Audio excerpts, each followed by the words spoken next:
नहमदुहु व नुसल्ली व नुसल्लिमु अला रसूलिहिल करीम अम्मा बाद फ़अऊज़ु बिल्लाहि मिनश शैतानिर रजीम बिस्मिल्लाहिर रहमानिर रहीम।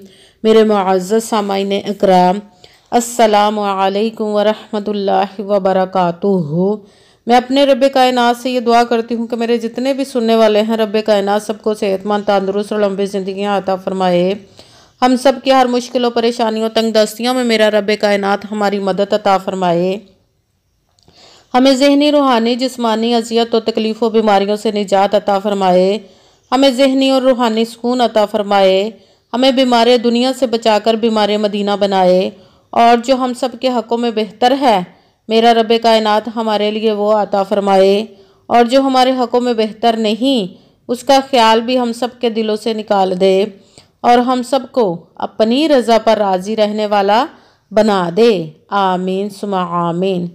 माशाल्लाह से ये रमज़ानुल मुबारक का महीना है। इसमें रब्बे कायनात जो इबादत है उसका दर्जा बहुत ज़्यादा बढ़ा देता है, क्योंकि जो नफल होते हैं उनका सवाब सुन्नतों के मुताबिक हो जाता है और जो सुन्नतों का सवाब होता है वो फ़र्ज़ों के बराबर हो जाता है और फ़र्ज़ों का 70 गुना रब्बे कायनात ज़्यादा बढ़ा देता है। ये महीना जो बहुत ही बरकतों, रहमतों और मग़फ़िरतों वाला महीना है, रब्बे कायनात ने हमारे नसीब में अगर ये महीना किया है तो हम रब्बे कायनात की खूब इबादत करके उसकी फरमाबरदारी करके हम इन रहमतों, मग़फ़िरतों को लूट लें कि पता नहीं अगले साल हमें ये महीना नसीब हो या ना हो। तो इसी में हम अपने जहन यही बना लें कि शायद हमें वो नसीब हो या ना हो, इसी में हम खूब रब्बे कायनात की रज़ा को हासिल कर लें। तो खूब इसमें इबादत करें, रोज़े रखें। इंशाअल्लाह रब्बे कायनात हमारी तमाम ज़िंदगी के मसलों को हल अता फरमा देगा। अगर जो आज मैं वजीफ़ा बताने लगी हूँ इस वजीफ़े को आपने रोज़े में पढ़ना है। आज रोज़ा खोलने से पहले इस वजीफ़े को ज़रूर कर लीजिएगा। अगर चाहें तो एक दिन इस वजीफ़े को कर लें और अगर आपका दिल चाहे तो आप रोज़ाना जब अफ्तारी का वक़्त हो तो इफ्तारी का ऐलान होने से पहले पहले आप इस वजीफ़े को पढ़ लिया करें। तो इंशाअल्लाह रब्बे कायनात हमारे तमाम ज़िंदगी के मसले हल अता फरमा देगा। अगर आप इस वजीफ़े को रब्बे कायनात से गैबी दौलत हासिल करने के लिए पढ़ना चाहते हैं तो उसके लिए भी पढ़ सकते हैं। अगर आप पर बहुत ज़्यादा कर्ज़ है उसके लिए पढ़ना चाहें तो उसके लिए भी पढ़ सकते हैं। आपका अपना घर नहीं उसके लिए भी पढ़ सकते हैं। आपके घर में गुर्बत है, फ़कीरी है तो उसके लिए भी आप इस वजीफ़े को पढ़ सकते हैं। आपकी औलाद नहीं उसके लिए भी पढ़ सकते हैं।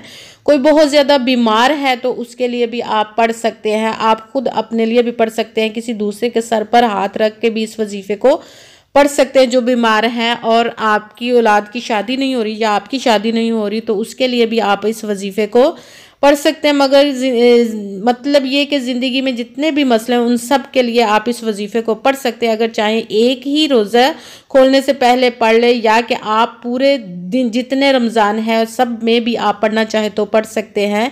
इंशाअल्लाह इस वजीफ़े को पढ़ने से आपकी तमाम ज़िंदगी के मसलों को हल अता फरमाएगा अपने हुक्म से, क्योंकि उसके दस्ते कुदरत से कोई चीज़ बाहिर नहीं। उसके सिर्फ कुन कहने की देर हर फायाहून हो जाता है।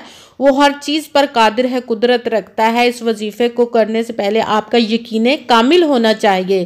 कहते हैं कि यकीन कामिल होता है, पीर कामिल नहीं होता। और अच्छी नीयत रख के कीजिएगा कि रब्बे कायनात कुरान पाक में इरशाद फरमाता है इन्नमल अमालु बिन्नियात, कि जो अमलों का दारो मदार होता है वो नीयतों पर होता है। अगर हमारी नीयत अच्छी है तो हमारा अमल भी अच्छा होता है और अगर हमारी नीयत ही अच्छी नहीं तो हमारा अमल भी अच्छा नहीं होता और उसका अजर भी हमें नहीं मिलता। फिर इसलिए यकीन कामिल रख के कीजिए। अगर वीडियो अच्छी लगे तो इसको लाइक ज़रूर कीजिएगा और आगे भी शेयर कर दीजिएगा ताकि किसी दूसरे को हमारी वजह से फ़ायदा पहुँचे तो हमारे लिए सदका जारिया बन जाए। और जो नए हैं इस चैनल पर, इस चैनल को सब्सक्राइब ज़रूर कर ले और बेल आइकन को भी दबा ले ताकि मेरी अगली आने वाली वीडियो आप तक पहुंच सके। और आपने वजीफ़ा करने से पहले कमेंट्स में अपना नाम और जहां आप रहते हैं उस जगह का नाम ज़रूर लिखना है ताकि मैं भी आप लोगों के लिए दुआ कर सकूं। और अल्लाह पाक का कोई सा भी एक नाम कमेंट्स में लिख दीजिएगा और फिर वजीफ़े की भी आप लोगों को इजाज़त मिल जाएगी। अगर कोई मुझसे किसी मसले के बारे में इस्तिखारा करवाना चाहते हो या किसी काम का हिसाब लगवाना चाहते हो या कि किसी काम के लिए वजीफ़े का पूछना चाहते हो या महफिल पाक के लिए बुलवाना चाहें या कि कुरान पाक ऑनलाइन पढ़ना चाहते हो तो वीडियो पर व्हाट्सएप का नंबर चल रहा है, आप लोग मुझसे रब्ता कर सकते हैं। अगर भाई या बुजुर्ग मुझसे रब्ता करना चाहते हो तो व्हाट्सएप पर वॉइस मैसेज करके मुझे अपना मसला बता सकते हैं। अगर बहनें या माएँ मुझसे रब्ता करना चाहती हैं तो वो व्हाट्सएप पर वॉइस कॉल करके मुझसे बात कर सकती हैं। और आपने पूरी वीडियो को ध्यान के साथ सुन के समझ के फिर वजीफ़े को करना है कि इसमें आखिर तक आपके समझने वाली बात है। अगर आप वीडियो को स्किप कर करके छोड़ के सुनेंगे, ऐसा ना हो कि कोई बात रह जाए और फिर वजीफ़ा ठीक ना हो तो हमारी मेहनत अज़ाया हो जाएगी। इसलिए पूरी वीडियो को सुन के समझ के ध्यान के साथ फिर वजीफ़े को कीजिएगा। आप इस वजीफ़े को किसी भी जगह पर बैठकर कर सकते हैं, मगर अफ्तारी से सिर्फ चंद मिनट पहले ही इस वजीफ़े को कीजिएगा और इसका टाइम सिर्फ अफ्तारी का ही है और किसी भी जगह पर बैठकर पढ़ सकते हैं। मगर वजीफ़ा जब करने लगे तो किसी से आपने बात नहीं करनी, बिल्कुल खामोशी तवज्जो सुकून के साथ फिर वजीफ़े को करना है। वजीफ़े के दरमियान ना आपने किसी से बात करनी, ना उठना, ना फ़ोन इस्तेमाल करना है। ये ज़्यादा लंबा वजीफ़ा नहीं है, छोटा सा ही वजीफ़ा है और हमारी ज़िंदगी के इतने बड़े मसले हल हो जाएंगे इसको करते ही। सबसे पहले आपने इफ्तारी से चंद मिनट पहले आपने बैठ जाना है। इफ्तारी का ऐलान होने से पहले सबसे पहले आपने अपने जिस मकसद के लिए करने लगे उसकी नीयत करनी है और सबसे पहले आपने सीधा हाथ अपने सर पर रख लेना है और आपने सर पर रखने के बाद एक मरतबा दुरूद पाक पढ़ना है। इस वजीफ़े को करते ही आपकी किस्मत बदल जाएगी, आपकी तकदीर बदल जाएगी, आपका मुकद्दर बदल जाएगा इंशाअल्लाह उल अज़ीज़ रब्बे कायनात के हुक्म से आपकी हर हाजत पूरी हो जाएगी इस वजीफ़े को करते ही। सबसे पहले एक मरतबा दुरूद पाक पढ़ा, कोई सा भी दुरूद पाक पढ़ सकते हैं, मगर बेहतर है कि दुरूद इब्राहिमी जो नमाज में पढ़ा जाता है वो वाला एक मरतबा दुरूद पाक पढ़ ले और अपना सीधा हाथ अपने सर पर रख ले और उसके बाद आपने या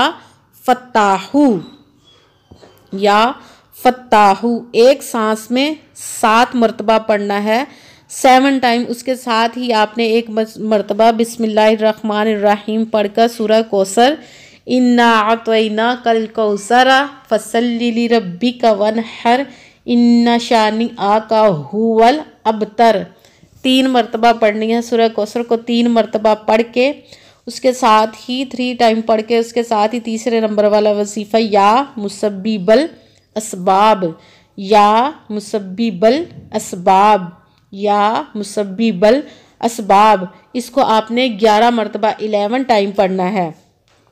सबसे पहले एक मरतबा दुरूद पाक पढ़ा, अपने सर पर सीधा हाथ रख के सबसे पहले नंबर पर या फत्ताहू को 7 मरतबा 7 टाइम एक सांस में पढ़ना है। उसके साथ ही आपने सूरह कौसर बिस्मिल्लाह शरीफ के साथ 3 मरतबा 3 टाइम पढ़ के तीसरे नंबर वाला वजीफ़ा या मुसब्बिबल असबाब 11 मरतबा 11 टाइम पढ़ के वही दुरूद पाक पढ़ना जो दुरूद पाक आपने वजीफ़ा शुरू करने से पहले पढ़ा था। दुरूद पाक पढ़ने के बाद आपने सर से हाथ उठाकर दोनों हाथों को रब्बे कायनात की बारगाह में बुलंद कर लेना है, जिस और उस पर आपने फूंक मार देनी। दोनों हाथों पर फूंक मारकर आपने दुआ मांगनी है। सबसे पहले अपने गुनाहों की बख्शिश की दुआ मांगनी है और फिर जिस मकसद जिस हाजत के लिए वजीफ़े को किया उसकी खूब दुआ कीजिएगा। दुआ में मुझे भी याद रखिएगा, मेरे लिए भी लाजमन दुआ कीजिएगा। जज़ाकल्लाहु खैरा। जिस मकसद जिस हाजत के लिए आपने इस वजीफ़े को किया, रब्बे कायनात इस प्यारे प्यारे माह मुबारक के सदक़े, अपने प्यारे महबूब के सदक़े और अपने हुक्म से आपकी तमाम हाजात नेक और जायज़ को कबूल मंजूर अता फ़रमाए। आमीन सुम्मा आमीन। अस्सलामु अलैकुम व रहमतुल्लाहि व बरकातुहू।